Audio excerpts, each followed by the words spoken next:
Hello, everybody, and welcome to Footy Abroad on the Tuesday, the 25th of March, 2025. We are here, four of your favorite fan channels. We've got the winners on the top and the losers on the bottom. Lads, how are we?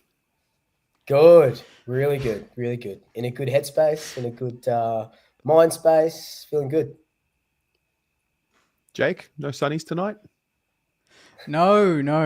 We want to be a serious football club, and I don't want to get carried away, Terry, with one win, mate. We don't want to get carried away. We need to back it up against Richmond. Let's just keep the party rolling. I don't want to go too early on this one. Okay. It's too early in the season, mate. Stay humble. I'm a bit flat that Swoop, you didn't make a reel with me predicting that the Saints would win last week. Oh, fuck you now. A little bit flat. I forgot that they were your lock. That's okay. I wonder who's going to be I know who my lock's going to be straight up, but we'll save that for the end. All right. Pommy, how you doing, guys mate? feeling? Yeah, I'm good, man. I'm good. Always good, aren't I? Do you know what I mean? I flirt that line between the living and the dead, don't I, all the time? So I'm good, man. Well, That yeah, was convincing. Yep. Pommy's made a great move this year, just really locking in on football as a league as opposed to just Carlton. So Just one team, yeah. yeah. You're I thinking don't about know. that too, clearly. I don't know, man. I don't know what's real. Let's wipe up the title. What's real and what's not real. That's the inner monologue. Yeah. Man, it was All like actors.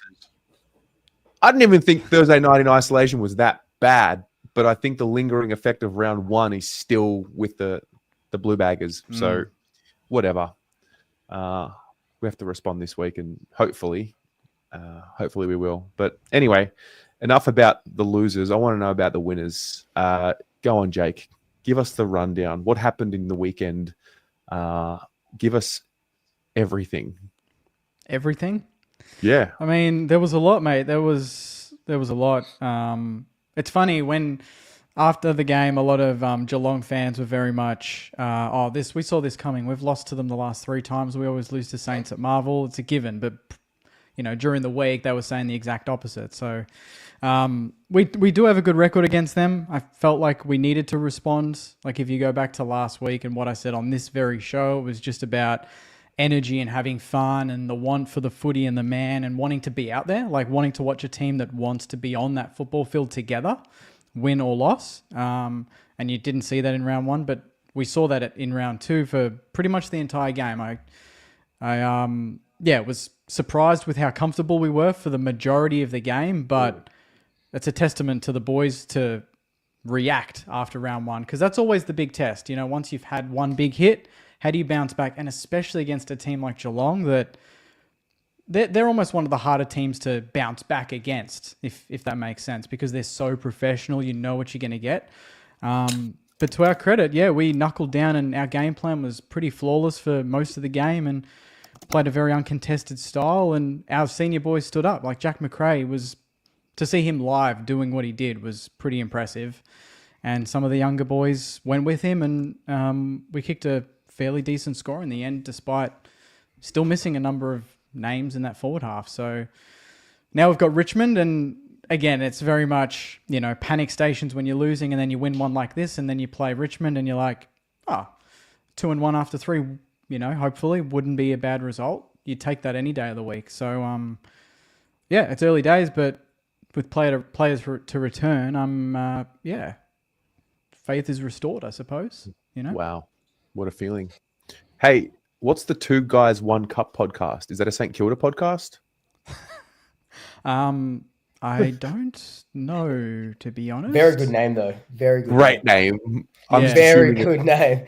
Very I'm good assuming name. it's the Saints podcast. I want It's to know kind if of I've been slated.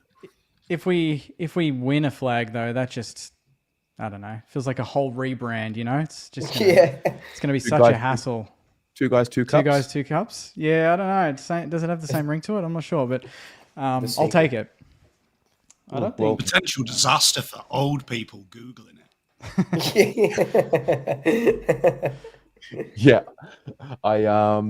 Well, cheers for that. I don't know about the podcast and what it is, but what they said, but I'm hoping it was when I predicted the Saints to get the job Course. done, mate. You did. It was a good course. lock. Mhm. It was That's a not the good first lock. time either. I think last year you got us a couple times, didn't you? You got us right. No, I rode the Saints a couple of times. You didn't quite get the job done, and then eventually you started winning. Okay. I Yeah, think I but then predicted you to beat Brisbane at Marvel that night. Oh yeah, that was bad. Bad pick, that one. Yeah. No, in good spirits. We're ready to roll. Let's keep it going. Yep. Swoop Luke, Friday night footy, MCG, the doggies, and free kick Collingwood. God. Yeah, it was. If anything, we probably should have gotten a couple more free kicks just for being there, and letting the dogs play their home game at the MCG. But no, it was like, look, credit to the doggies. That I was there. I got there early to watch their little like celebration at the start, and I thought that I don't know if they showed it on TV or anything, but that was absolutely incredible. It was a good. It was really good to be a part of, and the game was phenomenal. Like, especially with all the outs that the Bulldogs have, they really stuck it to us. Albeit, we in that last quarter we should have been up by 4 or 5 goals. We were just missing shots where shouldn't have been missing shots from 25, 30 meters out, directly in front, slight angles. So we talk about it all the time. Bad kicking is bad football, and then Steele Sidebottom has to produce another match-winning goal after he shit himself at the middle of the MCG and let Freya kick that incredible running goal. But no, it was a really good game. And Terry, you brought it up.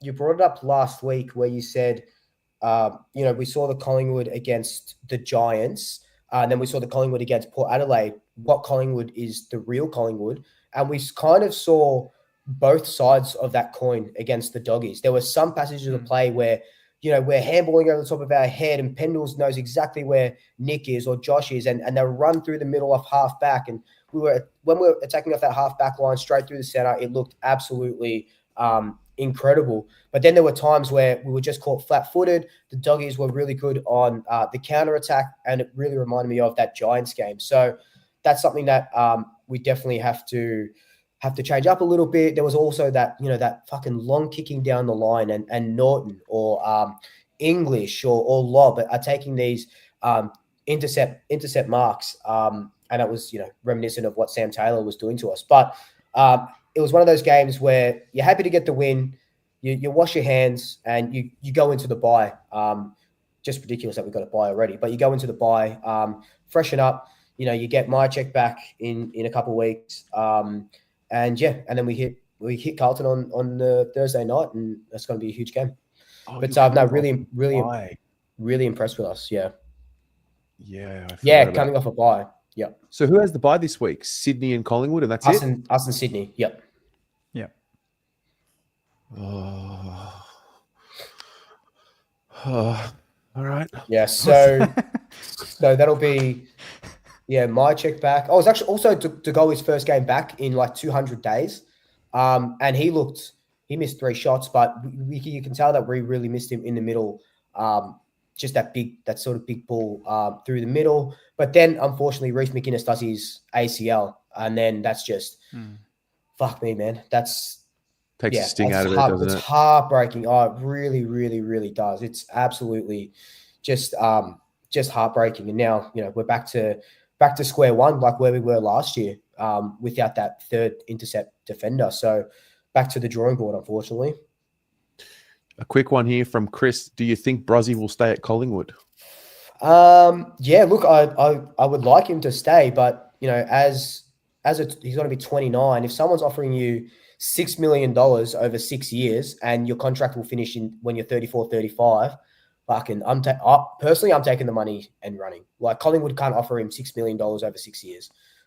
If he wants to be a one club player, hopefully get another premiership, definitely stay. But if he's thinking of the future, and if Collingwood says like we can only offer you 700, you don't want to lose, close to $1.5 million over 5 or 6 years.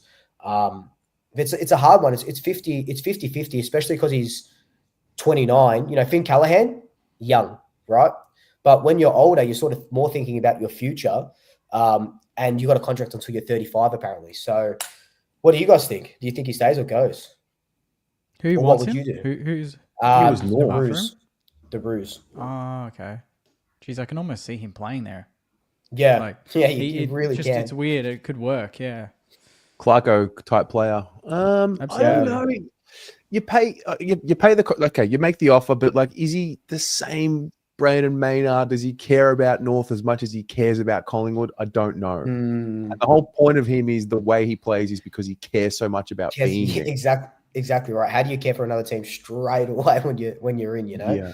Especially a team not competing. We don't think for at least the next year or two, while they're still improving. But yeah, it's a bloody interesting one. It's a bloody interesting one. But then I was talking to Pom offline about, free agency compensation picks, because he'll be a unrestricted free agent, so we can't even match the offer. So it's going to be really, really interesting. But can he be replaced?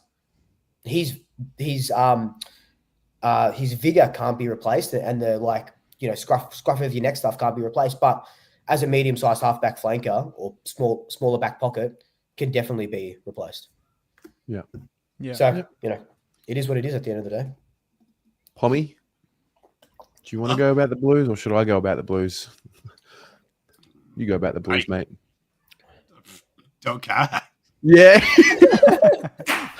I guess we're just going to... it just gives me the ick at the moment. Like, oh. Tell you, I can do the impartial, and then I'll handball it to you. I mean, okay. I watched the Saints game, thought they were terrific. Looked really good, rigid. Ross the boss, tight. You could see he gave them a big rollicking. So that was great to see. Good to see the Saints bounce back, and they bounced back well. They put up a fight. And anyone saying Collingwood got cheated, mental. Collingwood from quarter 1 to quarter 4 absolutely controlled the shit out of that game. Yeah. And I would say if you actually went back and watched it, I counted from watching that game 19 free kicks was desperation from the doggies, because they couldn't handle what Collingwood were doing. It was them proper frees you see where it's desperation. It's putting an arm out and catching someone high. It's panicking and getting caught holding the ball. So genuinely, I think that is the real Collingwood. I said it in the Sydney game with Fremantle.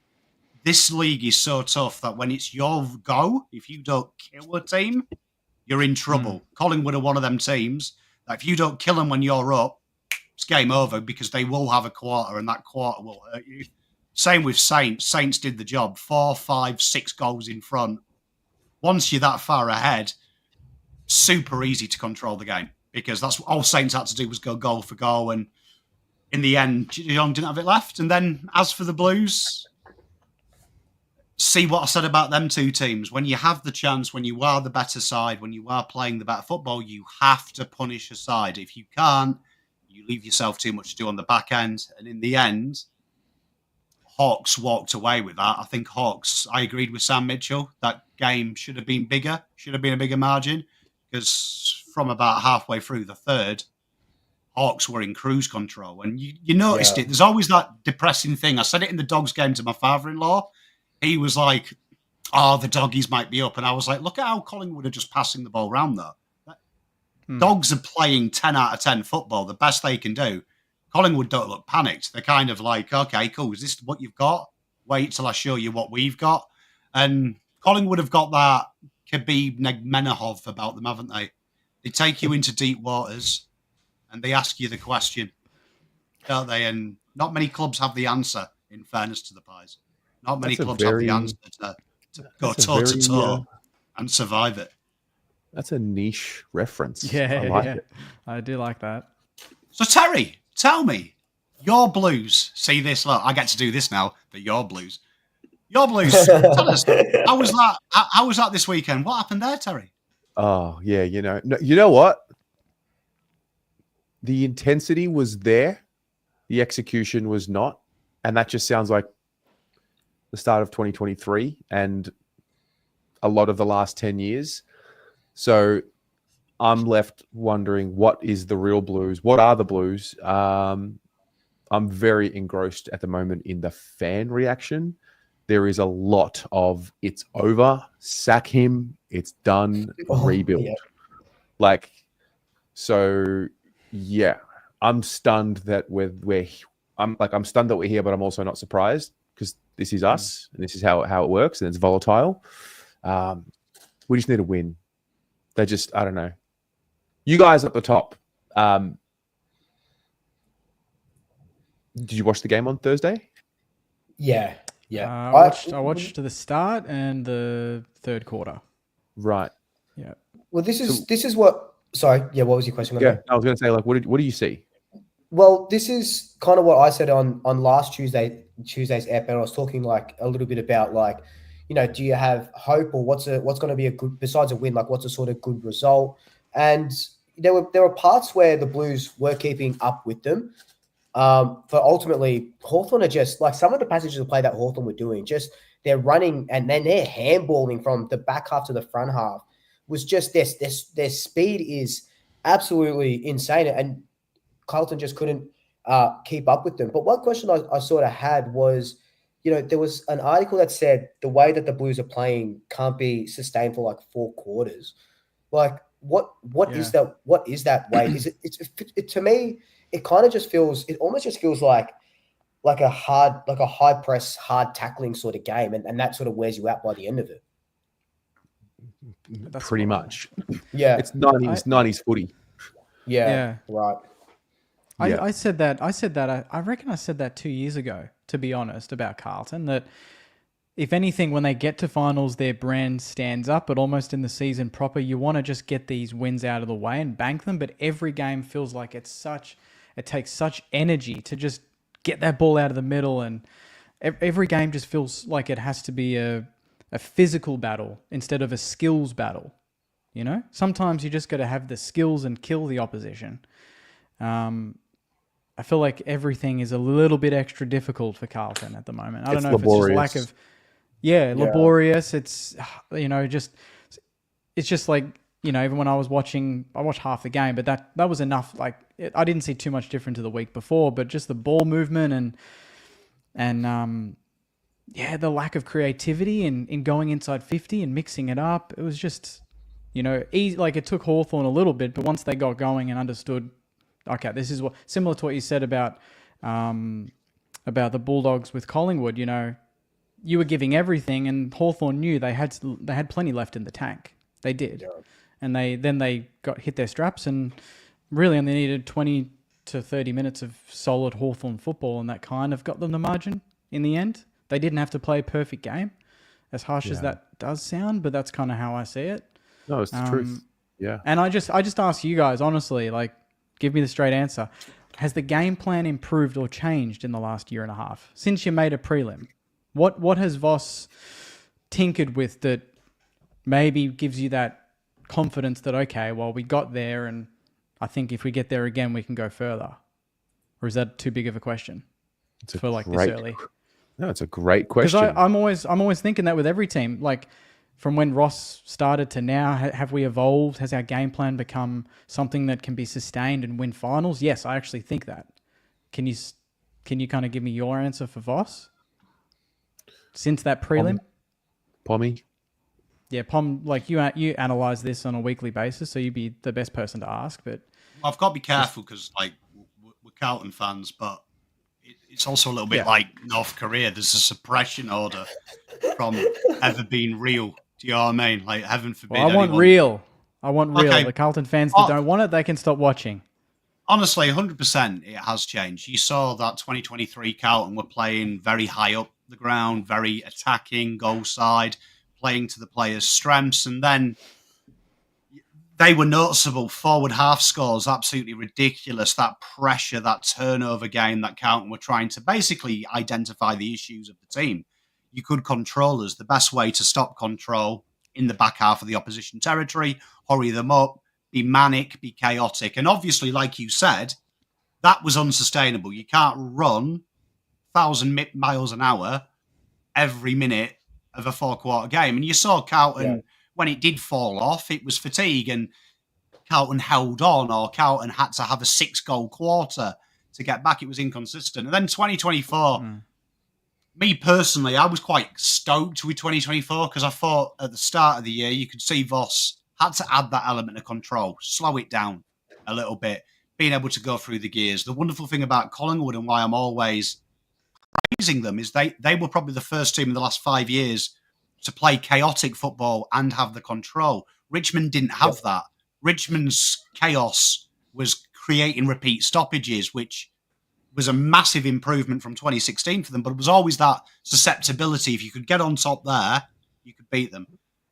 But maybe everyone kept telling me, don't be worried, Pom, halfway. It's just injuries. And maybe, and I look back and stupidly, you should never trust your gut. I was totally wrong. I should have just told everyone's a clown. It's not injuries. They're professional athletes. You have a list of 44 for a reason. So when you see it, you actually see now, full strength team, no one's missing. TDK is the best he's ever been. He wasn't there in 2023 at this level. Cripper's probably more smarter than he was then because he takes a sit back now. 2023 he was very bold. Now he's more sit back, I'll control it. I genuinely think, I'm not saying they can't fix it. 100% they can. But I think you've got to be totally honest with yourself. It's worse. It's so easy to beat us. The last two teams we've played have just narrowed the ground, shortened it, which puts a bigger onus on your kicking skills, which puts a bigger onus on your pressure handling. Hawthorn gave you the masterclass. Carlton were manic pressure inside D50. Handball. They took Carlton on, knowing we beat the first wave of their defence. It's a team offence. We're out the back, outnumbered. And Richmond did that. So if Richmond can do it, and the best in the league can do it, Hawthorn, everyone can do it. And I get a bit tired of people saying, it's presumptuous to say it's not going to go and get better. But maybe I'm too real for everyone. Since I've been in this country, everyone's telling me it's going to get better. Every year it's going to get better. And I've seen a miracle run, which was on vibes. Because ironically, this is a final system. This is great for finals because it's all pressure and intensity. Everyone plays as if there's not next week. The problem is the biggest skill of winning a flag is getting in the top four. He's getting high. He's winning 14, 15, 16 games. And genuinely, I said it at the start of the season, 6-12. Right now, it's 8-14. It's getting worse because next week we might win. And I'm confident against the Dogs because they're going to be doing the same as us. But long term, to answer your question, Jake, I think you're either in the pocket of the football club if you think it'll get better, or you are just incredibly, incredibly believing witches and Santa Claus and the Tooth Fairy. Because there's nothing linear that'll get better. How much does a win, like I know obviously you guys need a win, but how much does that, if you're winning the same way that you're playing right now and you're saying that it sort of doesn't hold up during the season, does that just paper over the cracks, or it just takes a monkey off? And if the game plan isn't changing like you want it to, do you know what I mean? I don't know. I think everyone involved at Carlton, in the club and outside the club, needs a win. Yeah, no, 100%. No, 100%. Just needs it. But it's a fair question. Like, is it just to paper over the cracks? Like, does it just buy everyone a week? I don't know. I'd like to think that the season's not dead. No. We talked about it last week. Brisbane started 0-4 and won the flag, and Hawthorn went 0-5 and they got into a quarterfinal. There wasn't. I don't think it was the prelim. Quarterfinal. Yeah, and also it's just sport and life, and anything's possible, even when it looks and the data says. I mean, so things look unlikely at the moment. They look improbable at the moment. It looks clueless. It looks disorganized. It looks disconnected. So we'll see. Yeah, you wouldn't want to be 0-3 going into the Pies on a Thursday night. Absolutely not, because the scene after Collingwood, like the idea of being 0-3 going into Collingwood and then having a bad loss. Oh my goodness. Oh man. My Lord. It's heavy, man. It's heavy. 1 week at a time. One week at a time, mate. 1 week at a time. 1 week at a time.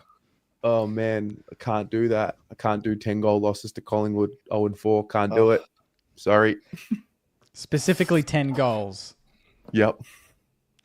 Nah, watch the Blues fucking play their heart out. Anyway, let's get into it. Let's move on. We're rambling. Luke, you start us off. What's on your mind this week? Cool. So I wanted to talk about Harley Reid and something that's Caroline Wilson said, and for her, for all her sort of naysays and stuff, she speaks a lot. She most of the time she speaks a lot of sense, and she's saying that she doesn't like the way that Harley Reid has been treated. I think she said that on maybe was it the Agenda Setters or one of the 20,000 TV shows that are on there. So Harley Reid had that incident with his, the middle finger up to the fans at the game, but it wasn't even just that. It was last week as well, where I know we bring him up all the time, but Kane Cornes just absolutely tore him to shreds with his work rate and stuff like that. And the kid's only 19, 20. He's in his second or something year. Are we too harsh, specifically on Harley Reid, like at West Coast? Like, you remember last year where the West Australian paper had him on the back page every single fucking day, just his face propping him up. He's like the messiah at the Eagles. They were propping him up to be, and I reckon it's just too much for a 19, 20-year-old kid. And then when you're getting analysed week in, week out, he's had a rough couple of weeks, and West Coast have just had a rough couple of weeks. And then there's his contract status, and then there's people saying he's not even going to be at West Coast next year. So there's all of that talk as well. Is this going to, we talk about, and last week we had a good conversation about mental health and the effects that it sort of has on young men. Is this going to affect him like long term? Like, do we have to watch what the fuck we say about these young kids when it's when there's 20 footy shows talking about them all the time? Well, did you hear Rui's response to Caro? I didn't. No, I didn't. He said that's the landscape they're in. That's how it is, basically, is what he meant. That when you're the number one pick and you earn money, you want that big next contract. I feel like that the fact that there's links of him being the first $2 million player, now it's Sam Darcy, but it was first Harley, and that's not even his doing. That's just people like Haynes saying that's how much he's going to earn, or Tom Morris or whatever. But having that label, he's the $2 million guy, they're now thinking when they watch him, I'm not judging him on him now. I'm judging him on what a $2 million Harley should be doing, which is nowhere near. Yep. That's 7 years from now, realistically, really. So they're judging him based on their unrealistic expectations of him that he hasn't set, that West Coast haven't set. So they're just angry that he's not the player that they think he is yet. It's a weird ego thing. They want to be proven right. Look, I said Harley's great, but he's not. Now I'm going to rip into him because he's not. Also, just a side note, I thought it was pretty ironic that he gives the finger to a fan and everyone's giving him shit, but then a fan at the North game's given the double finger, and people want to get her on the radio and have a chat. So I don't. It's classic AFL media, right? That's just genuinely weird to me. That I saw that many memes of like, get her a lifetime membership, this and that, and then Harley's doing it in the heat of a battle, and we're giving him shit. I don't know. I just thought that was weird, to be honest. It is very weird selective behavior. Oh, it's okay here, but it's really bad there. Very odd. Yeah. Yeah, I mean, talking about he's a 19. Is he 19 still? 20? Yeah, 19. Yeah, he's not 20. He's young. He's not 20 yet. So he's 19. Yeah, 19. I think he is prepared for it in a weird way. I think he's going to go through his struggles. He's 19 years old with all this fame. Like, fame and attention it can be evil. People projecting their shit onto you as well. It can be a really hard thing to deal with. Attention and the game of that sort of game. He doesn't even know who he is. He hasn't even scratched the surface of who he is yet. So I don't know. Someone asked me about this earlier today. I just think he's going to go through these ebbs and flows, and I do think I do think the media need to be mindful of how hard they push with the younger players, because just more from a relationship with them, like later on down the track, Yeah.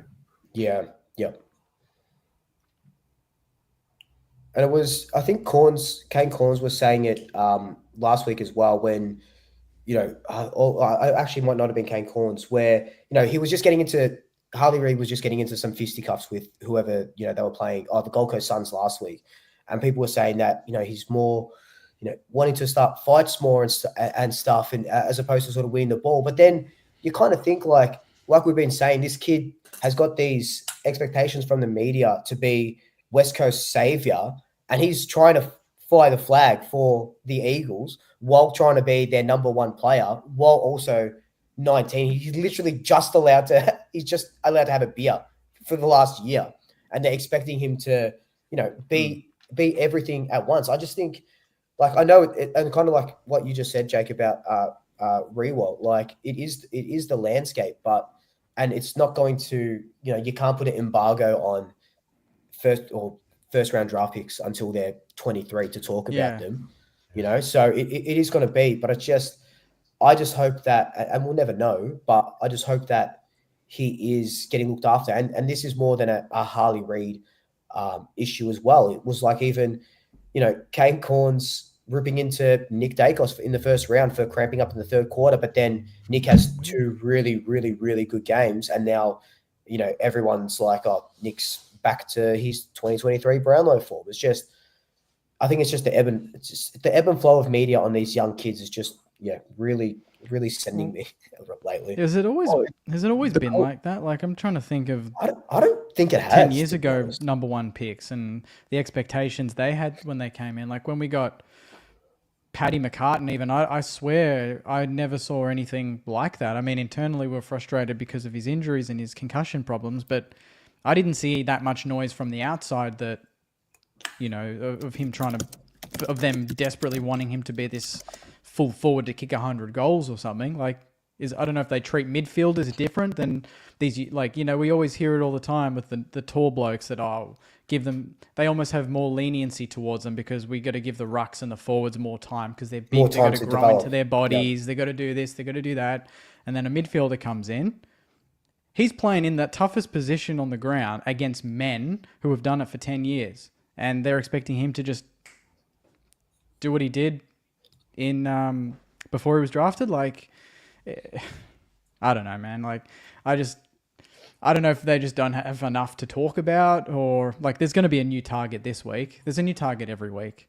But I do worry for Harley a little bit. In my 6 years of covering the draft, there's never been a draft pick that we've had his personal life scrutinised at 17 years old. The best draftee I've ever seen, bar none, is Nick Dacos.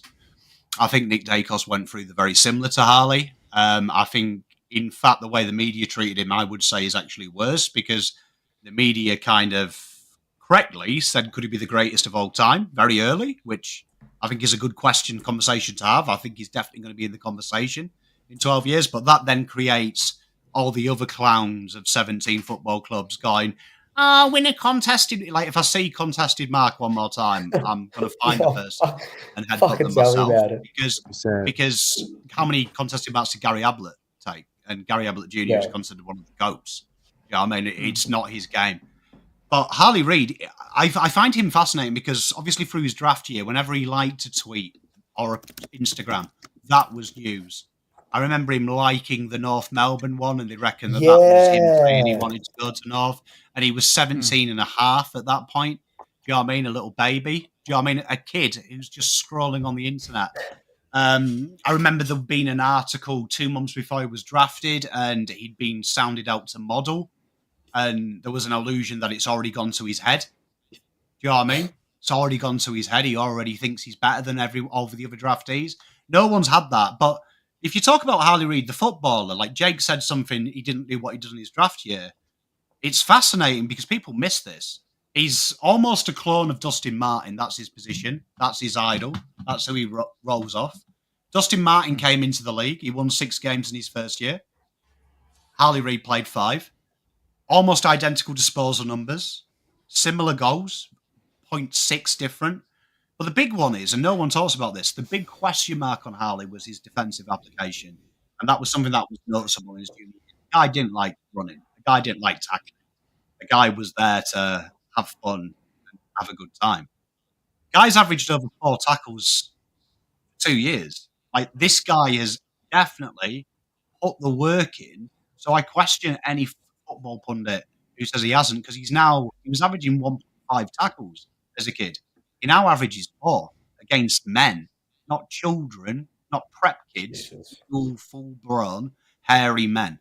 And look at how he plays. And he's had 2 rough games, let's be honest. But I would also counter, I don't think West Coast Eagles have been as bad as they are now. They weren't this bad last year.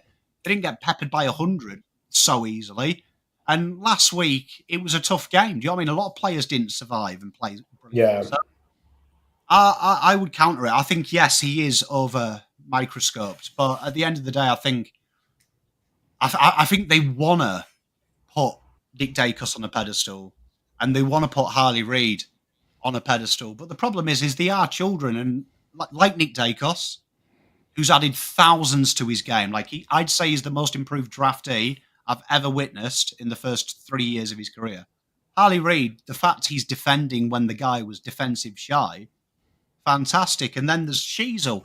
And Sheasel probably is the difference between Nick Dacus, because Nick Dacus looks the superstar, doesn't he? He looks like a European soccer player. Everything about celebrations, the attitude that I'm too cool for school, it's endearing, isn't it? He'd be on your bedroom wall if you're a 9. Harley Reid, long flowing blonde locks. I just think chin. And then Sheasel, good religious boy, isn't he? He's like the perfect AFL footballer. Doesn't say anything dodgy, does the right thing, pure nutrition. So no one talks about Shees. He doesn't get any pressure because he's a good system. I just think this is a culture conversation. Yeah. And you can point the finger at the media all you like, but the media are no different to the fan bases out there and people. 100%. It's just it's a projection of, you see someone doing something that you can't. There's a jealousy involved. Yeah, they make more money than you doing something, and it's like if you have a chance to rip them down, you do it. And it permeates through people in fan bases, and it permeates in everyday life, and it permeates in. And then you got like these ex-AFL players who they don't want to give up their limelight to the next generation. They don't want to be viewed as players who were not as good as the current crop.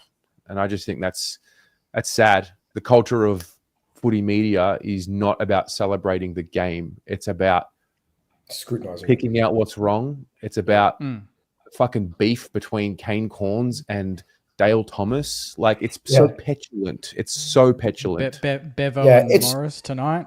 Yeah, like as in, like, we're building it up. Wow. Mate, like what a big event.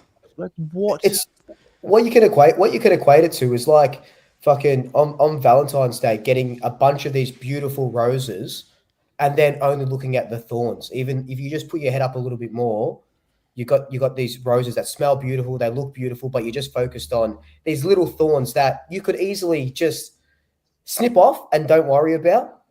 Or let it cut you so deep that you forget what's on top of them. Yeah. Like, just fucking literally just stop and smell the roses. At the end of the day, the more that people watch this garbage, the more it's there.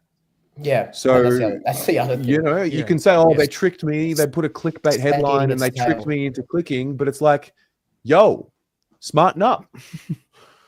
Smarten up with what you click on, and you won't get it. So no, but it goes to the masses, though, doesn't it, Terry? Like, the media aren't stupid. Like, if they said Harley Reid is a good little boy, he's going well, everyone would be like, okay, that's probably fair. And you see it, like you said, fan bases there, like Carlton fan base, something I know very well. There is preordained stereotypes. So, like, if you look at it over the last 6 weeks, like, you have, if Bucky, my blue heaven, says sack Voss, everyone praises him. Yeah, well done. Do you know what I mean? If the Prendercast say it should have been Kingsley, oh, well done, Prenders. If Pommy does it because he's white and English, oh, you can't do that, Pom. Be more positive, mate. Be more positive. So you see, there's always that preordained, always that preordained idea. So it's easier to hate Harley Reid because he isn't football royalty like Nick Dacus. He isn't a good community leader like Harry Sheasel.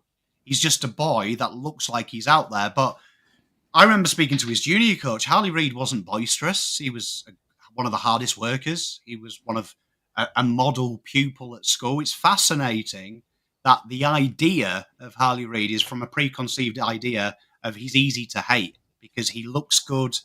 He acts like he's better than everyone because of the confidence. So the media can play on it because people like destroying something that doesn't suit their ideal of what they think is normal. 100%. And I get it. I totally get from Harley Reid's point of view. Like Sheasel's got the easiest job in the world. Like Sheasel would have to break a law. No, would have to break a law for anyone to turn on him because he is just a beautiful human being. You can't hate it. It'll come. You watch. Wait until they start forcing his culture out and to take a position. I think Sheasel's going to have a deeper battle than all of those boys from society coming as when he becomes a certain age, because he's going to be forced from his own community to speak up to represent them, and then there's going to be the force on the other side saying. So I mean, I get what you're saying, Pommy. She's was a beautiful, low key at the moment, but I predict he's going to have a really interesting battle coming up as he grows up, because he's going to be forced into the limelight to speak on the issue as opposed to be the footballer. Why should he though? I'm assuming you mean Jewish. Palestine and Israel, because he's the first Jewish player to play. But why is that relevant to anyone in Australia and AFL? Like, why would that question be? I'm saying that's going to come. He's going to be put into that. Well, I mean, if it is, I'll complain. That's absolutely ridiculous to me. Yeah. But I mean, I can see it when it goes against his ideals as a human being. So he's a big leader. I can see the issues coming 25, 26. Yeah. North Melbourne haven't won a flag. They fail in finals. That's when they'll start questioning it. Yeah. I can see that's when he'll start getting the heat. Oh, he's going to be a leader, though. This is the second final. They got knocked out in straight sets. Is Sheasel really a leader? When it becomes something he is. But for the now, the Macedonian brute that is Nick Dacos and Harley Reid, they will bear the brunt of it because they look like they're the kind of... They look like celebrities, don't they? Where Sheasel, good homeboy, does the right thing. And it's hard to write shit about him, isn't it? Like, because he's kind of boring safe. Let's move on. That was great, and that hit so many different elements. Pommy, you go next, mate. What have you got on your mind? I've got something fun today. So I had a bit of a liaison with a football club that does admire the work people do. And it got me thinking about them today, Tasmania. So Tasmania, I don't know if you're familiar with the rules, but the AFL has announced that they can contact out-of-contract players and list them and go basically have a loophole. So I thought it would be a fun game for us all to go through them players. I've got a list for you. And the chat, I'll put it on screen because I like you all. And I want you, all of you, to sell me, your list managers, sell me the players you would take. So let's see if we can make this bigger. That we would take? Yeah, that you would like to, that you'd like to see. So can I make this so it's not so... Can you read that, chat? Yep. Yeah. So we've categorized them by club. So there's all. I'll start with you, Jake, and Swoop and chat. Just get ready. But these are the Adelaide players. So you've got Dowling, Cook, Edwards, Curtin, Bond, Jordan Dawson, Gallagher, Strachan, Pedler, Mitch Hinge, Ryan. So you've got them. Brisbane, they've got quite some big names. Some big names as we scroll down. Is there a limit? No, just one player that jumps out at you. Yeah, okay. Oh, Jordan Dawson. Come on down. Well, Jordan Dawson. So, Terry, tell me why Jordan Dawson would be your number one pick. Elite kick of the football, leadership qualities, can mark around the ground, create angles, he kicks goals. Oh, he's left-footed. He has everything. Like everything about him. I love his game, and I think his leadership has grown exponentially from when I first watched him play. Brody Kemp, that's a good one. Oh dear. Do you want me to? Well, look, we keep going down. I'll give you the big names as we go past. I mean, look, Tom Mitchell there, bit of titch, bro, bit of titch. Gresh, no. Oh, Get to St Kilda, look, we're right near him. Diego O'Meara, you could see Diego O'Meara being a Tassie boy. I like Oh, Connor still got- O'Sullivan. That's number 14 from Geelong, right? I like Yeah. his. I like Yeah. the way he moves. I like the way. Oh, So there's quite a few players, as you can see. There's quite a few players that they could. like Cadman would be. If Yeah. Does that say Cadman will be a non-free agent by the time Tassie comes in?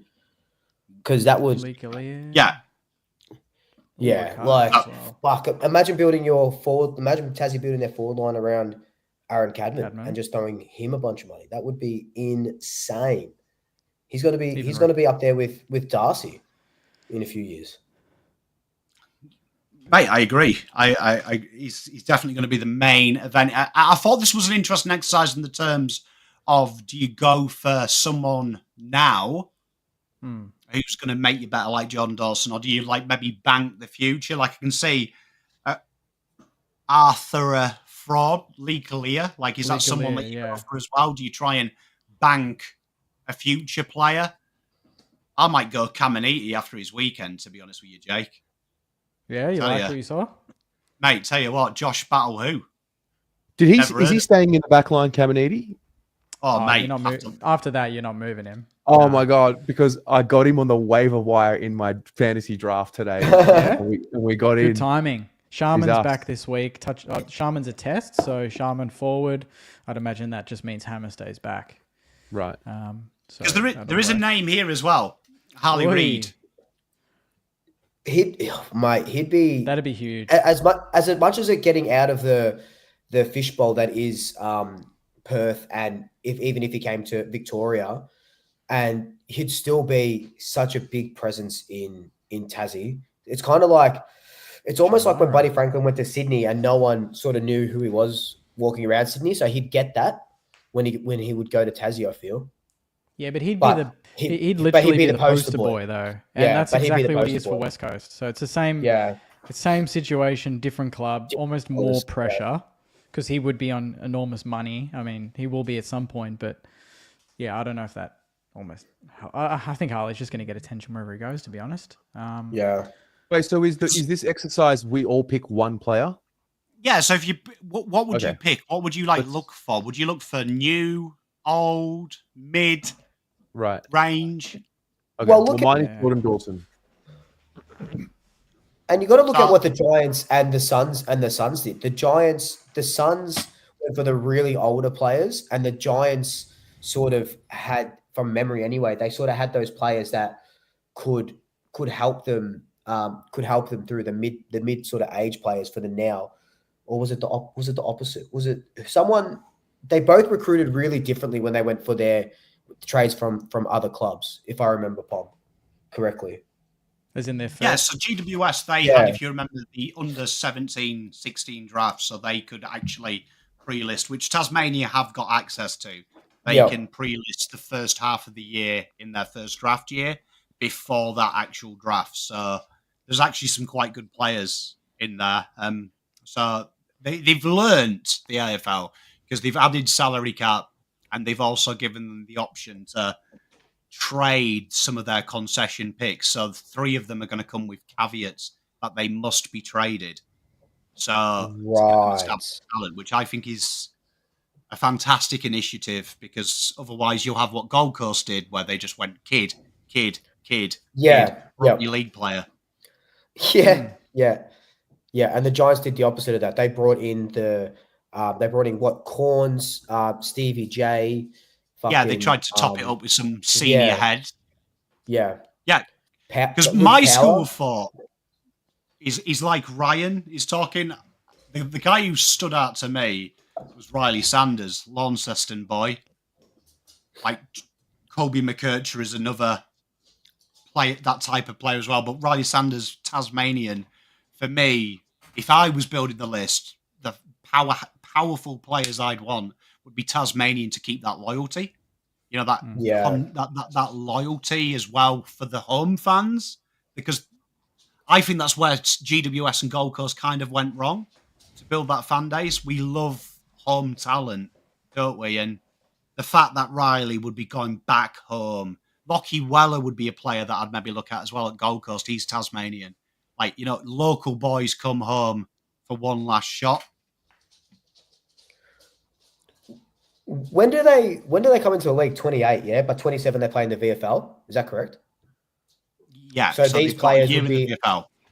So these players, so if they picked up Colby McKercher, would he be playing in the VFL in 27 or would they pick him up for 28?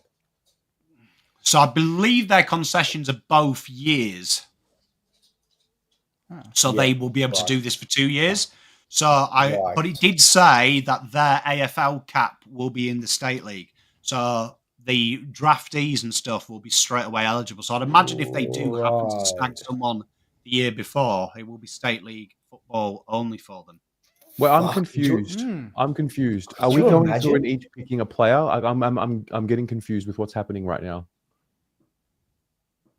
So you picked Jordan Dawson. Yeah. I picked Sanders. Right. I picked Cadman. Cadman, the young key forward. We've got the future, and so we've had 3 different philosophies. Jake. Oh, I was looking at Jamara for a second as a redemption arc, but no one else is. I mean, jump up to the Kangaroos list, Pomp, because Yeah. they've got some really good youngsters coming through. I mean, even Mateus would be all right for them. Do you like the Hugo Hagen shout? Yeah, no, Wardlaw that's definitely one. That would be huge. Bergman. Do you reckon they will Bergman. pick? They will go for Tassie boys and try and really go hard for them from other clubs. Sure. I think they would. That'd be number one. Yeah, I did like your philosophy though about Harley Reid, and I love Jake shout Jamara Ugle-Hagan. Would that be something you'd look at as well? Ugle-Hagan obviously heavily scrutinised by the press. Is that like a benefit to the player? He gets away from it. He gets to be the star at a club. Probably get a lot better treatment out of the state as well. Is that something that would be a good sell, wouldn't it? Because Tasmania, it's a community-based state, really, isn't it? Yeah, but it's also like 3 years away. So yeah. So how old? Like that's the thing. How old would he be then? And then they'd probably take 3 or 4 years to even get to the point of competing, or do you think it would be quicker? No, I reckon they're going to be way quicker than the Giants and So the Suns. within 2 to 3 years they'll be in the 8? Yeah, or 100%. battling for finals. Okay, Thereabouts. So so from now, that's 5-6 years away. Yeah, how they're old going would he to be then? I don't even know how old he is. So Young, what? isn't he? In 3 years, He's 22. he'd be what? 25, 22 now. 26? Yeah, so by the time they're competing regularly for finals, he'd be 27, 28. That's still plenty of time to. prime, right? That's prime for a forward, 27, 28. So yeah, I'll go Jamara. Let's go with the redemption. Okay. See him turn it around. Feel good story. Hi, Luke. Failed. See you, bro. Interesting. Can I Jake? go next? Yes. Yeah. All right. We're going to do Who Would You Rather Be? It's been 2 rounds, or 3 really, opening round. So I've got 2 clubs for you boys. I want to hear your thoughts on both of them and then which one you would rather be. Melbourne? And obviously put in the comments as well, everyone. Who would you rather be? Melbourne or Essendon? Both in the news for different reasons this week. Ooh. To me, it's very close. I don't even really both have reasons to, and then obviously reasons to not. So, what do you boys think? Melbourne, Essendon. Melbourne probably have the better A grade talent. I think obviously they do. With question marks, is Goodwin the better coach than Scott? I don't know.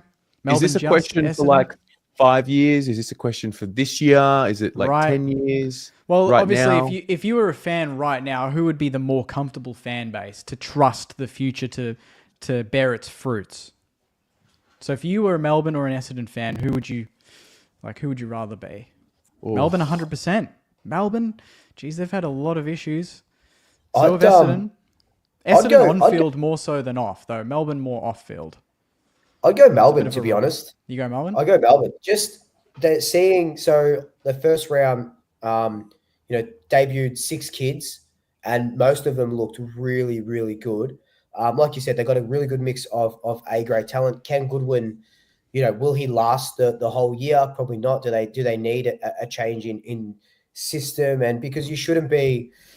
And credit to North Melbourne, fucking incredible. But that last quarter, Melbourne shouldn't be putting that up in the last quarter and just letting their A grade. They had Viney, Petrarca, Oliver, Gorn in the middle at one stage, and Kangaroos were just getting it out there like they've just won 3 premierships back to back. Like they were doing it like a premiership side from the middle. But in saying all that, I think Melbourne do have a bit of that longevity. They've still got good years in their A grade talent, and then Essendon, like when are these guys going to fucking show up? What's their future at the moment? Caddy and Kako, which incredible players. They're going to be absolutely insane, but you can't rest your whole future on 18, 19-year-olds. Elijah just broke his hand or something. What are you getting from guys like Parrish and McGrath and all these guys? I just think I'd have to go Melbourne, despite Goodwin not being able to coach or them not really having a forward line. It's a tricky one, isn't it? Because It is.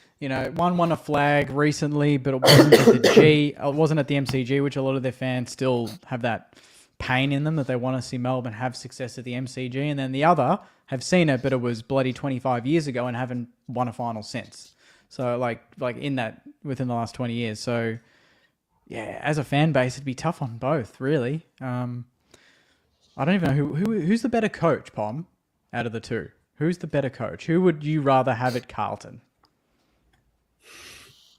Brad Scott. Brad Scott. I'd personally rather have 100%. standards, but I wouldn't be happy if either of them walked through the door, to be honest. Yeah, that's But fair. if you had to, I mean, I look at it this way. I would, is this as a fan? You're asking this question. Who Yes. would I rather support? Yeah, Okay, and who would take you my trust Carlton head moving forward? Take my Carlton hat off. 1,000% Essendon. Essendon. Wow. Out of a shadow of a doubt. I think they're mid-age players. I think in the right system you could get out of Mason Redmond. Spectacular, I think, when he gets going. I think Laverde is really underrated. He does his job at the worst, and I think he's a good job doer. Jordan Ridley is all Australian in the right hands, I feel. Nate Caddy, we've talked about. I feel the only thing they lack is probably a proper key position defender. And I look at it this way. If I was a young kid, Melbourne, Essendon, who would I rather play for? The history would sway me. Essendon, it's a big name. Even though it's a sleeping giant, it's a big name. I'd want to play for the Bombers. I wouldn't want to play for Melbourne. Do you know what I mean? So, and then I look at Melbourne, looked out with the flag. Didn't they really? The last team to play physical football to win a flag. And he keeps saying he's playing defensive half, and it's never happened. They work too hard. And I look, and I genuinely think you take Gorn out of that team, you take Petrarca, that's going to happen soon as well. That's going to happen within the next 2 years. I don't think they will be there in 2027. I think, yeah, they've got young talent, but what's around them? Yeah. What's around it? It's almost like who's better for when Tassie steal everything, in terms of picks, in terms of talent. Who's going to be better placed at that point? I think the D's Terry? are on the way down. I think the Bombers are on their way up. To summarise. Yeah, that's how I feel. Yeah. Interesting. Any other? So Any it's others? Essendon, and just Melbourne. So 3 Essendon, 1 Melbourne. Feels so Is it- unclean. Well, you want another one? Oh, you have any more? I thought this was like you had a couple. All right, I'll go another one. This more on the two teams. That was 2 struggling teams. Let's go for 2 positive teams and see what you reckon. Gold Coast or North Melbourne? Oh, 2 brilliant coaches, 2 awesome lists. That's A a lot of great talent question. across the board. That's a North really Melbourne good one. and Gold Gold, Coast. Gold Coast for me. Yeah. Gold Coast for me. Yeah, a couple of people reckon North by a country mile. I think Gold Coast are so Yeah. primed now and forever. For the next 30 years. That would sell it to any fan, to be honest. That should be their next slogan. It's our time now and forever. And forever. Yeah, I'm gonna go the Suns as well. They're the trades that they did, are just they got to be incredible. How can you go past Hardwick as well to take that team up? Like if they don't make finals now, then they never fucking will. Like they're like Terry said, they're primed to just hit it really, really hard. And that this year, I think the rebrand takes them back 10 years, but that's another topic for their graphic designer. But I love watching the Suns play. I really, really do. Little bit harsh, Swoop. That's the best Guernsey I've ever seen, mate. I'm getting one. It's that pink. The pink jersey is the best one. Is the best one in the AFL. But their red one with the fucking stealth logo is there. I can't do it. But the pink one, bellissimo, chef's kiss, mate. Insane. Yeah, take that one down, Terry. We're not going there. You don't want to go there? I think only Luke can answer this question. I think it's pretty easy. I'd rather be Tasmania in the VFL in 2027, mate. Wait, no. Answer the question, maybe. Who would you rather be? Kilda or Carlton? Who would I rather be right now? Saints. Yeah. Saints. I think they're on the rise. I can sense it. I can sense it.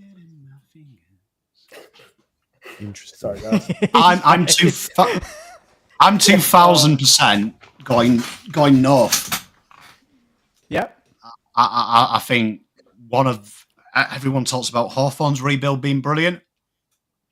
I think people have missed the boat on North. I think North's last 3 years, strategy-wise, after the JHF split, I think is absolutely splendid. And again, it's easy to pick up key position defenders. They are the most foolish of human beings, bar Ruckman. So I think they could easily get a stellar key position defender in the next 24 months.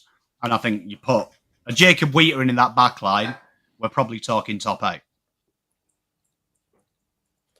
Well, Comden did a really good job on the weekend. He had a ripper. What was that, 8 or 9 contested marks or something? He was fucking and I think everywhere. If you had a 26, 27, 28-year-old key defender, do you know what I mean?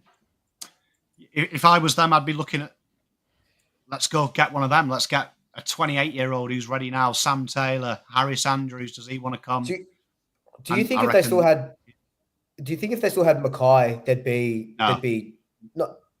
wouldn't, you don't reckon? I genuinely think Marnie Cohen, if she's watching, needs to do time for her pretending to cry on that North channel she was on before this, when he went saying that is a big loss. It's the best acting I've ever seen, because I debate if that guy's a footballer.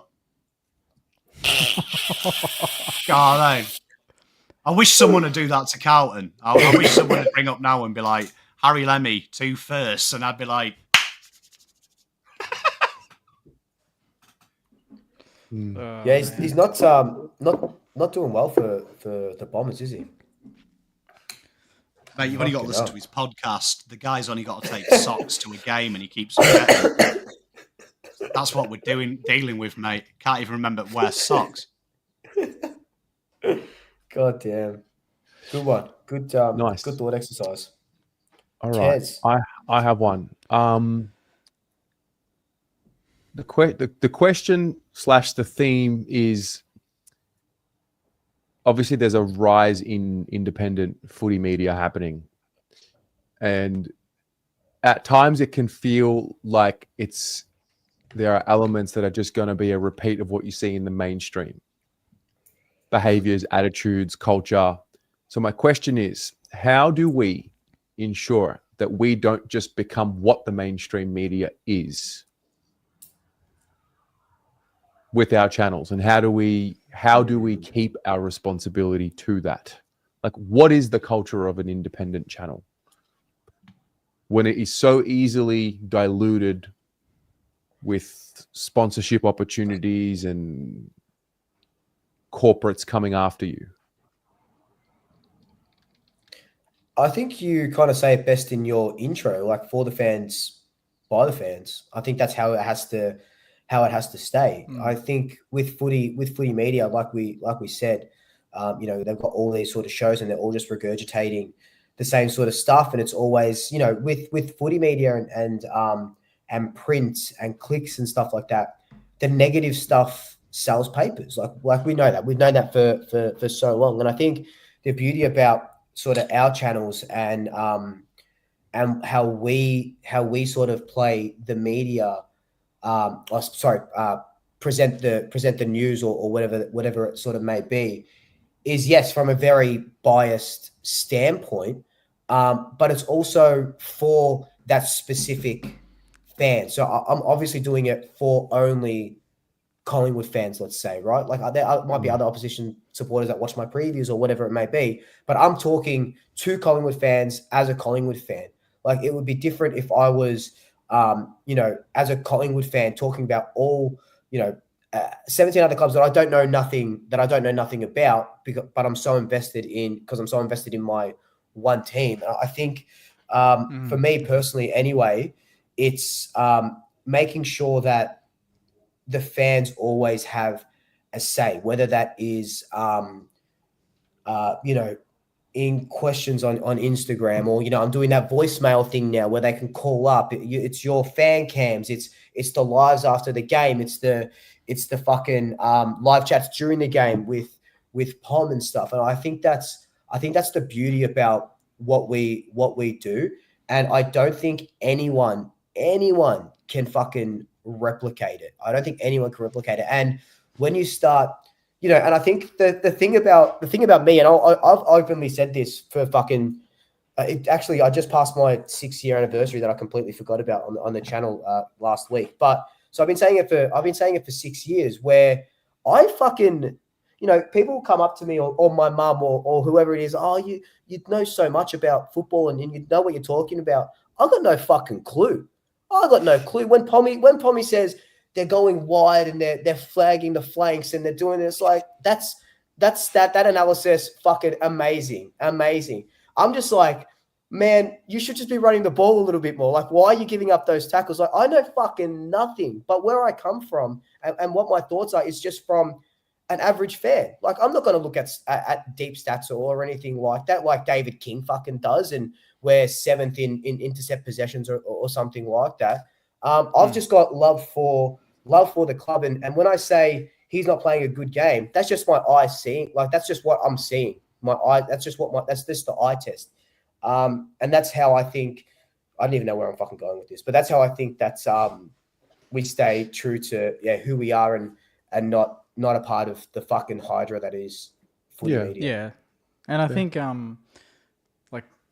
there's certain experts that are on these 2,000 shows that we talk about. We know their names very well, but first off, they didn't start that way. They didn't study to be there. They got there because they played the sport. Most likely, a lot of them played the sport and then got put into a position where they could talk about it. That doesn't mean that they're going to be good at what they do now, right? It's just they've kind of, I guess they're privileged in a way that they've got those connections. They can get to that point. Whereas for us, we go to the footy, everything is the same. The routine is the same. And you're always around fans. So I don't think you lose that connection. Whereas I think you can be a little bit disconnected when you go into a studio, you're wearing suits, you're going to watching the game in the box, you're doing all this sort of stuff. Whereas we're just average people that talk footy. And I'm the same with Swoop. When someone says you're a footy nerd or you're a AFL guru, I get a lot. I can't stand that word guru. Don't call me a guru. All right. Anyone watching, don't call me it.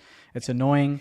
I get a little annoyed because I'm like, I'm the same. I don't watch a lot of the games. Like I watched 2/4 of the Carlton game, but you have a life, you've got other things going on, and then you love your club. Like, and if you say we're independent, that's the end of the conversation because we're independent. We have our control. It's our beliefs. Our channels reflect us and our love for the our love for the club.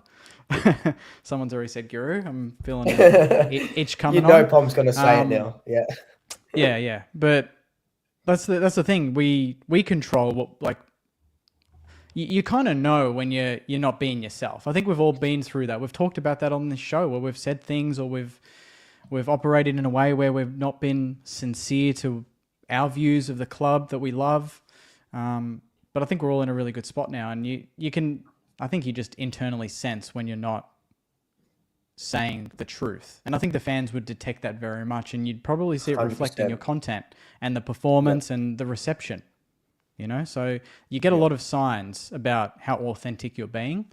But I think, it all kind of starts and ends with you and the camera. So what happens? Well, sorry, Pommy? Which part of the question do you want me to answer? Sorry. Yeah, the whole lot. Oh, Jesus. Yeah, I mean, my vibe is, I think, I'll just say it as I mean it. I think out of all the content creators, if you were putting a bet on who will be corrupted by fame, money, and power, there's only one person you'd lay money on, and that's me. I am. And that's fact. That's who I am. I think from a moral standpoint, I think my channel reflects who I am, and what I'm about, and I'm about what I say, and I think I prove that every day. And that's the vibe of Pommy in Oz. The vibe of Pommy in Oz is just a guy that was lost, didn't feel at home in his home country, and wanted to get away from all the pain and trouble he was feeling at home. And he fell in love. He didn't fall in love with a girl. It wasn't just the country. He fell in love with the game, and he found something to connect with. And that's what Pommy in Oz is. Pommy in Oz, I think, is the last pillar at times of just being a guy who enjoys watching every game, enjoys learning every game he watches, enjoys sharing his passion with other people and just chatting rubbish. And I think I was honoured when Luke said Pom talks about people in chat. Like you've only got to watch a live stream with Pom, and I watch all the other live streams. We engage with nearly every comment and stuff like that because that's what we're about. That's what I'm about. 100%. We talk footy, and I don't care if you know everything or you know nothing. I'm here to just chat and enjoy it. So yeah, that's for me. Yeah, I could never be corrupted because I don't view money as a real thing. So I thought I was laughing because I thought you said you could be corrupted. That's why I misheard I misheard the whole thing. Yeah, right. That makes a lot more sense now to what you were saying. No, I know. That's why I was laughing. I'm like, why would you say that for? I know you. Like, why are you saying you could be corrupted? Yeah, right. Okay. Mate, money doesn't exist in my realm, my friend. Yeah, right. I don't think, okay. Yeah. There's no agenda really with what we do. Whereas, but what happens if and when Fox Footy eventually get it? What do you mean get it? And they come knocking with when Fox Footy get it, they're not going to fucking get us. That's for sure. No, is it too late? We're too far gone. We're too. You can't change. It's like trying to change. It's trying to change a Republican's mind after voting for Trump. You're not going to fucking do it. You can't. You can try all you want, but like if we got our views already, they're going to want to do their own sort of. There'll be fan content or a content creator, but their content creator who they've created to create content. Yeah. So that 100%. Yeah. Yeah, that's it. What Wayne just said. Fox can't mold you. Get them young. You know. Oh yeah.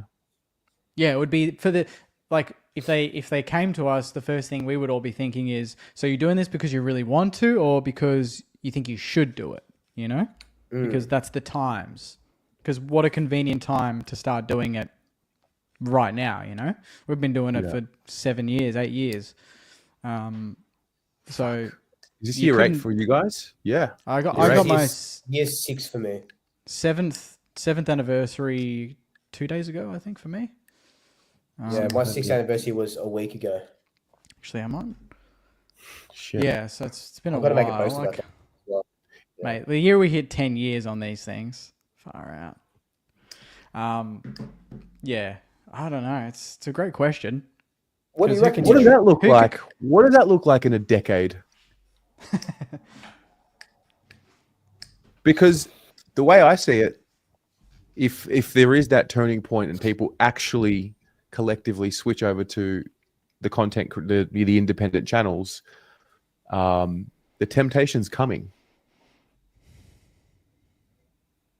I don't know. I think the world is going in a way where independence is power now. It wasn't really like that even 5-6 years ago to me. It's freelance, it's side hustles, it's having your own ideas and your own way to execute it, your own audience, your own voice. I feel like the one person has more power now than ever against corporations.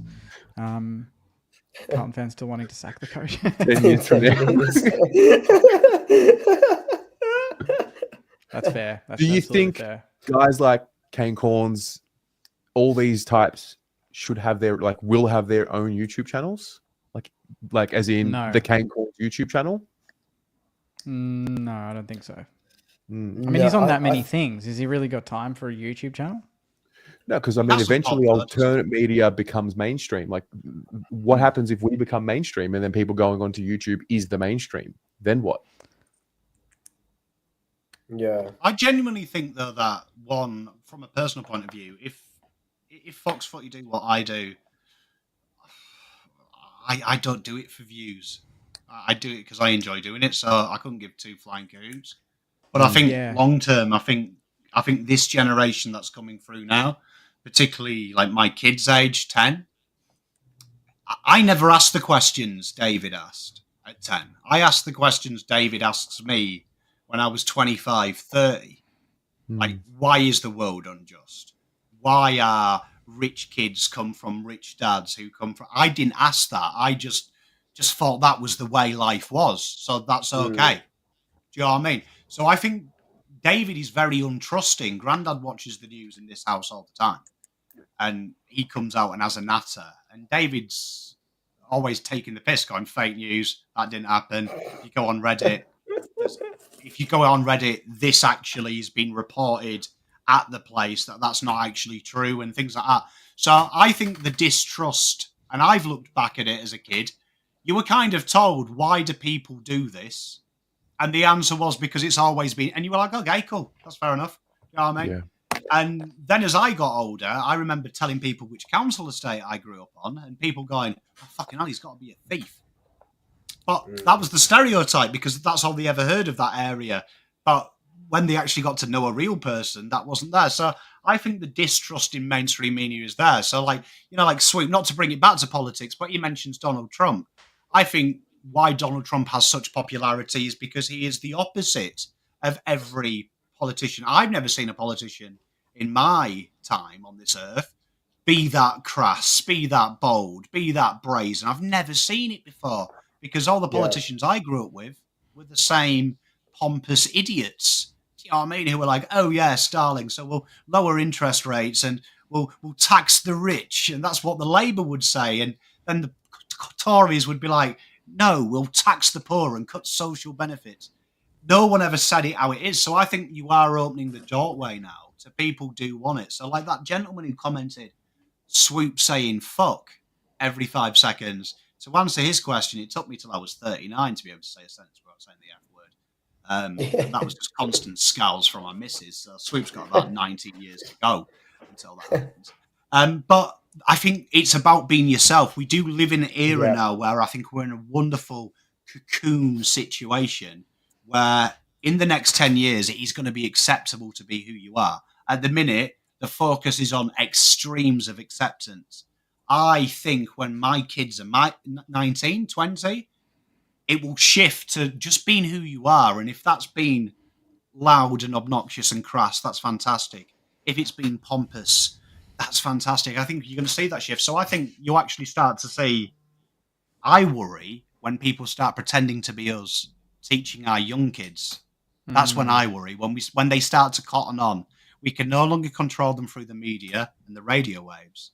But they get young people to start talking about politics, about social problems on YouTube but it is the media, but we don't know. I think that's when the big worry will be for me. I think that's the next shift. Interesting. Yeah. I don't know whose channel this is from, but Dave just became a member. Let's all say Thanks, thank Dave. you. Thanks, Hey, Dave. Cheers, Dave. To who? Dave. Yeah. Big That's Dave! some- Nice wheels there, Dave. Can you get that pick I'm up going to again? guess it's That Swoop was Luke. nice. Just that Look at those screamed wheels. Collingwood fan. Yes. He's got Dave, gas. Put You it- know he's got like a put it dirt in bike the- driving it through the streets. Put it in the Oh, comments. Oh, no, here we go. he's lolled. Chuck it He's in the- lolled. He's Chuck lolled. it in the comments. I reckon it's. Lol. Nah, I reckon Dave's it's in the Dave. I house. reckon it's Dave. Who is it? Who is it, Dave? Who is it? Dave, who have you become? I mean, you guys should see in your own chats. In your Yeah, own come on. StreamYard. It's not me anyway. Not No, me. It's not me. no. What do you mean we should see them? Aren't I getting what you guys are getting? Wait, do you not have a thing on your right panel with the comments? Oh wait, it wasn't Swoop. Unless you've hidden members, which you probably Bike have done. stolen. Because It's calling. Swoop's probably hidden it. I'm not No, Teresa, I would never I'm not- stereotype you. I just think I think Collingwood fans have fun. And when I was a kid, I would ride a stolen gas through the streets saying "fuck the popo." So that's all I'm saying. I am with you. I am. Oh wow, Saints. he's a saner. Saints. He's a He's a saner. sainer. Up the What? Saints. He's a sainer. On the Bloody Saints. hell. What a superstar. Hilarious. Okay, That is so brilliant. lads, lock of the week. How'd you go last week? Oh What mate, did I actually go for? I fucking locked Richmond. I am an idiot. I told you I knew nothing about football. I don't even know why I've got this platform, to be honest. But my lock this week, like I teased at the start, is going to be the Baggers against Footscray. What? Yep. I think you guys beat them. Why? I just think you guys beat them. Mackay comes back, right? Don't know. Really? Yeah, Wasn't it don't just know. like a general soreness thing? Or a flu? It's Carlton. We don't know. There's a bit of I don't know. If I'm honest, I don't know. Mate, you know when you see Test on Carlton, see that as life support. If you think of it as life support, you're probably right. Because I was just looking at the medical list before, and yeah, you got a lot of tests. Nah, it's So I locked. just It's reckon- locked in. It's locked in. You can't take it back now. No takes you back. Sis. No, I'm not taking it back. I still reckon you guys win. I thought in patches you played really well against Hawthorn, but Hawthorn are just fucking really good at the moment. Yeah. I thought in patches, and like Jai just said, like Curnow doesn't look ready. Like last week, he was just, Craig McRae says last year we had a lot of players fit to play but not fit to perform, and Curnow looked fit to play but he didn't look fit to perform. So another week, sort of, we'll give him that. Yeah. And I think he can monster lob. That's for sure. Same with Marshall in round one. On one leg, looked horrible, and Yeah. then was amazing this week. Exactly. So it's funny. Yeah, A fit to week play, of just just not fit to training perform. can absolutely turn everything around.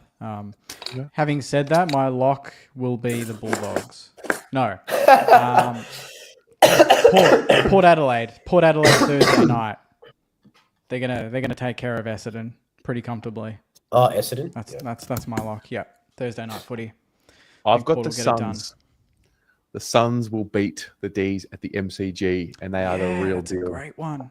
I'll tip If the Suns. Suns beat the D's, is Goodwin as good as gone? Is he gone one? Is Goodwin Godwin? Yeah. Nah, they'll win and then they'll put good win at the back page. Like I haven't done that before. This is vodka, by the get your yeah. Oh, hang on a minute. Damn, that's a big one. I don't restart. even want to give these guys money. Now we're talking. We love Teresa on the Swoop Luke page. The goats.